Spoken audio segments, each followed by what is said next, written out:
because I don't have enough local case, so let us just go a little bit further.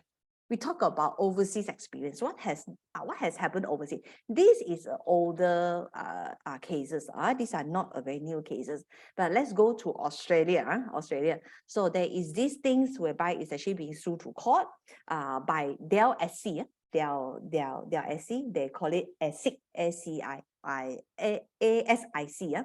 So against Central Property Group. Okay. So what has happened? What has happened? So basically, the Australian SC has actually brought the directors to court. Okay. So if you look at these board structures, like for any listed company, you realize that, hey, okay, what? You know, a lot of non-executive, you know, should be quite independent. Yeah, should be quite independent. Okay. So this is a lot of non-executive here. So, okay, the chairman is non-executive. The 6 directors are non-executive. Okay. Now, and then they also brought the CFO to court. Okay. Under our Company Act, right? Our C-suite, CEO, CFO, and COO, these 3 persons is being defined, right, under the ambit and responsibility of the Company Act under director as well, isn't it, ladies and gentlemen? Yeah, for those of you that who are company secretary, you know what I mean. For those directors, honestly, we gone with the day whereby, okay, we set up a company, okay, we incorporate a company, whatever the company name is lah. Okay, hold on. My power is going off. Okay, we set up a company, then 3 directors together set up a company. Then after the company set up, we go and open a bank account. After we open a bank account, okay, then we look at each other. What are we supposed to do next? Oh, we're going to print business card. Okay, we print business card, right? Okay, we design logo. Branding important. So I design logo, everything is done. Okay, we are ready to print business card. So in business card, how are we going to call ourselves? 3 of us, Okay, one is called CEO, one is called COO, one is called CFO. Nice, good title. Print. Okay, done. And then when come to the end of the day, we say, hey, you know, I'm only a CFO, I'm only a whatever, I'm not a director. Why does the Company Act, you know, like come after me? Because you are considered part and parcel of the fiduciary duty under the Company Act, as you are able to move a decision of a company. So you are jointly together as a title of a director to execute that. So in Australia, as you can see, the SC also bring the CFO to court. Okay, so what have they done? They say they have contravened their sections, under their act, when arising from them approving the financial statement of the company. Right? A lot of times, right, we will choose a director to sign the audit report, the signing pages, the famous signing pages. Where is the audit signing page? Quickly pass to me, sign. Then whoever the director is in the country, they help to sign. Okay, so this one, the audited report was actually being signed by their, I believe, by their non-exec. So approve so they sign on a dotted line to say, you know, we director so and so responsible on a financial position. Okay, so they sign. So this is Australian case. So what happened was, in 2007 financial statement, it was found subsequently there are disclosure not properly made or fail to make. They fail to disclose 1.5 billion of short-term liability by classifying that short-term liability into a non-current liability, meaning long-term liability, more than 12 months. That is the first misstatement that they found in that financial report. Okay. Number 2 is actually they provided a guarantee for a liability of an associate company, meaning this company, I did not invest more than 50%. Okay, I invest into my associate company. I guarantee a liability underneath there of 1.75 US dollars in billion dollar, 1.75 billion. Okay, but we forgot to disclose this important information in the auditor's report, in your annual report.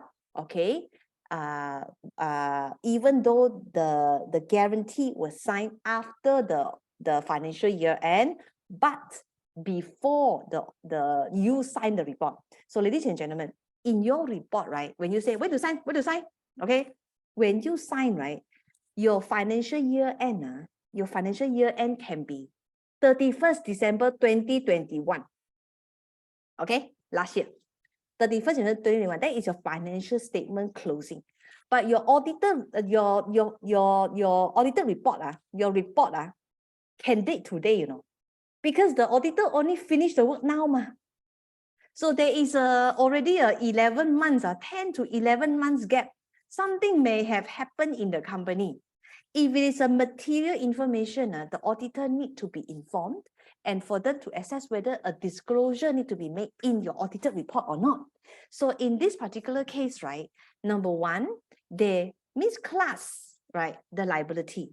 Yeah, whatever that is within 12-month commitment, they actually disclose it as long-term commitment, number one. Number two, they forgot about that timing between your director's report date and your financial report date. Between there, that 10 months or whatever X number of months, what happened, that information the auditor did not, the director did not disclose to the auditor, and hence the director don't have.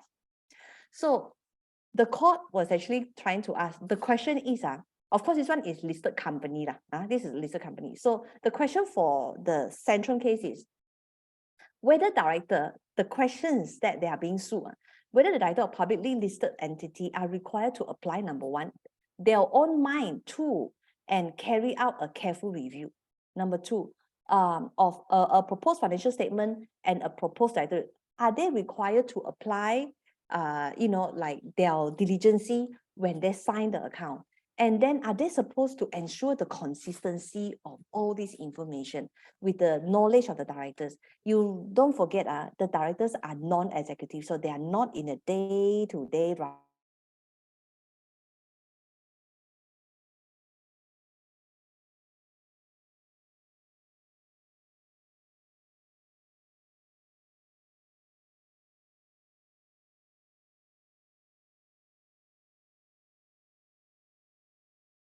you should always acquire, they call it rudimentary, basically basic lah, basic fundamental understanding of the business. You cannot say, hey, I tak tahu lah, I'm not part of the business. Hey, I don't know, I'm only an Alibaba director. I just sign only, they ask me to sign. I don't know, I'm not part of the day-to-day running. But no, the law never says that you can excuse yourself for that. So in Australia, the court says, no, you still have to acquire basic understanding of the business. You still have to keep to ask and be informed about the activity of the company. You still need to be aware, to have a detailed awareness of the day-to-day activity. You need to keep yourself abreast and updated.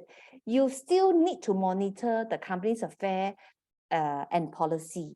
You still need to familiarize yourself with the financial status of the company. You still need to, okay, even though you're not an auditor, you still need to always have a questioning or inquiring mind. As a director, you have to. So as a director, your question need to be, when you sign an audited account, your question need to be more than that typical question of where to sign. You got me? My directors in my participants today.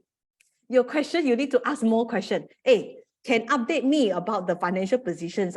Can explain a little bit about the information to me before I sign on the dotted line. You need to know, is there any other information that we miss in giving it to the authority? I mean, to the auditor or not? Is there anything that we still have to disclose to the auditor so that this sets our auditor account, right, is true and fair, even for me to sign as a director on the dotted line, on the director's report? Your question honestly have to be more than where to sign. Tell me where to sign. No time ready, where to sign. You really have to do that already. Okay?